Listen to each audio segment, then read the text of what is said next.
Bien, muchachos, ¿cómo están? Vamos a resolver ahora el tema relacionado con las crisis y los ciclos económicos, ¿ya? Para resolver este tema necesitamos ir a la ciudad heroica de Tacna. Vamos a trabajar con nuestra heroica ciudad, la ciudad más importante en nuestra independencia, ¿no? Bueno, dice así: Rosaura es una empresaria que tiene un taller en Gamarra, ¿no? Y por campaña navideña necesita un financiamiento para su producción, o sea, necesita capital de trabajo. Recurre a los bancos que debido a la campaña han disminuido la tasa de interés. ¿Qué generaría esto como consecuencia en la economía, no?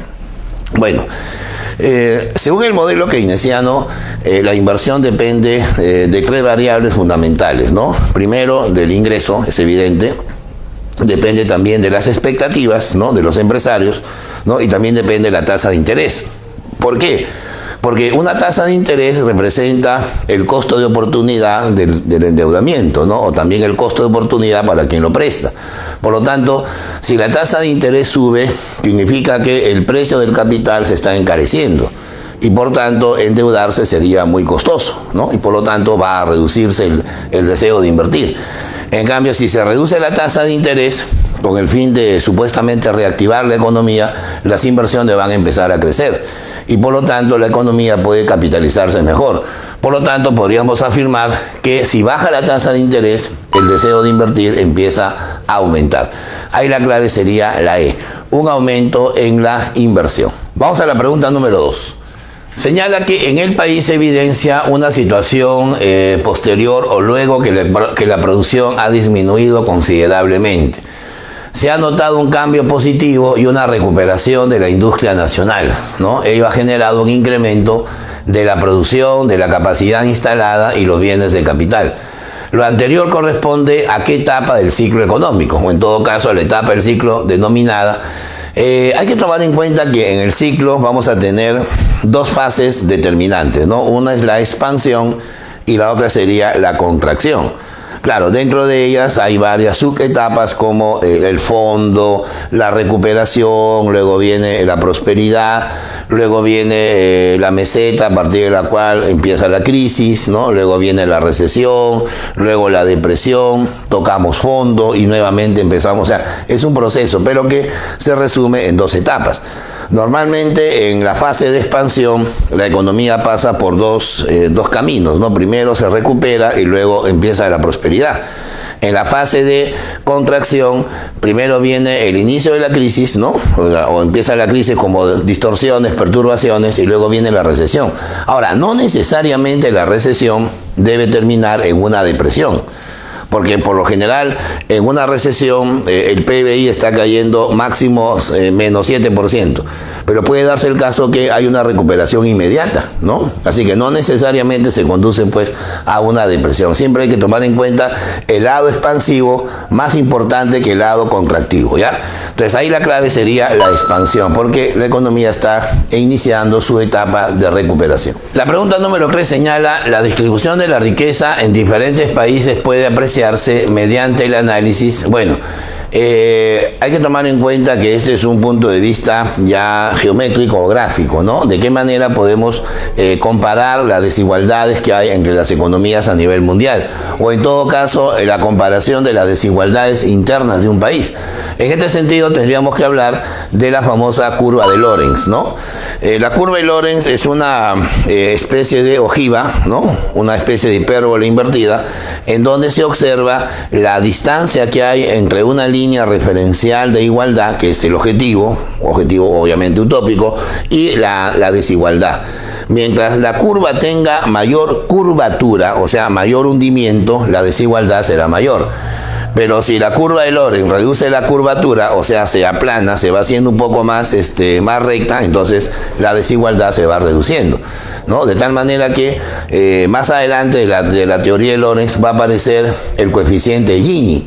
En el coeficiente Gini justamente se define ya exactamente mediante cálculos estadísticos, ¿no? Evidentemente el resultado de la curva de Lorenz. Así que la clave sería ahí la curva de Lorenz. Cuarta pregunta dice: la distribución de la riqueza y los ingresos en la economía puede ser explicada mediante, bueno, aparte de la curva de Lorenz, la distribución tiene dos bases principales, ¿no? Una se llama la distribución funcional y la otra se llama la distribución personal.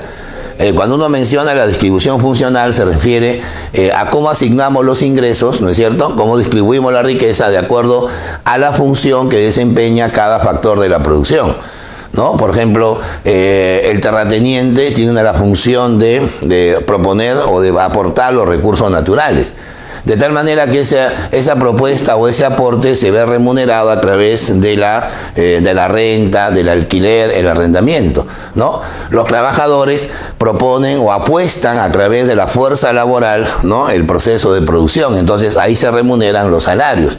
Los capitalistas van a obtener intereses, los empresarios recibirán las ganancias o las utilidades y el Estado a través de las diversas entidades recauda los tributos, ¿no? Eso se llama la distribución funcional. En cambio, la distribución personal está asociada principalmente ya a comparar esa distribución de acuerdo al ingreso per cápita, ¿no? Para saber más o menos cuáles son los niveles de desigualdades que se pueden presentar. Así que la clave sería la E, la distribución funcional y la distribución personal. La pregunta 5 es una especie de análisis de la curva de Lorenz. ¿Por qué? Porque ahí se señala lo siguiente, me preguntan, ¿no? El indicador cuyo valor se encuentra entre 0 y 1 y que expresa la desigualdad de la distribución del ingreso nacional se denomina, bueno, en este caso sería el coeficiente Gini. El coeficiente Gini es un indicador que permite conocer fundamentalmente los grados de desigualdad que tienen la población económicamente activa. Normalmente se relaciona el área de la desigualdad con el área que cubre toda la curva de Lorenz, ¿no? O sea, el espacio entre la línea de igualdad total que dijimos hace un instante era utópica con relación al espacio infinito. Entonces, si yo relaciono esas áreas, vamos a obtener el coeficiente Gini, ¿ya? El coeficiente Gini puede oscilar entre 0 y la unidad. Si fuera 0, significa que es una igualdad perfecta, ¿no? Pero si fuera 1 significa la desigualdad total. Bueno, son extremos que evidentemente no se dan. Imaginémonos que el coeficiente Gini fuese la unidad. Significaría que todo el ingreso nacional lo tiene un solo habitante, ¿no? Y el resto de la población económicamente activa no recibe ni un solo centavo de ingreso. Eso es absurdo, pues, ¿no? Por eso siempre va a estar entre 0 y la unidad, ¿ya? Se llama el coeficiente Gini. La clave sería la C. La sexta pregunta nos señala lo siguiente, dice, la inversión es un componente de la producción y si existe desencadena un conjunto de beneficios para la sociedad. Dependiendo del monto, su efecto es de corto o largo plazo. En ese sentido, cuando el inversionista destina dinero a un proyecto, lo que busca aumentar es, bueno, dijimos que la teoría keynesiana considera 3 fundamentos de la inversión: el ingreso nacional, las expectativas y la tasa de interés. Evidentemente, la economía depende mucho de las expectativas, ¿no? Expectativas que van a estar en función al entorno que el empresario tiene, ¿no? Situación política, cuál es el riesgo país, ¿no? La situación anticipada que los economistas pueden proyectar, pero sobre todo hay una expectativa que es básica, que es la ganancia, pues, ¿no? Entonces, mientras mayor sea la expectativa de ganancia del proyecto, evidentemente aumenta el deseo de invertir.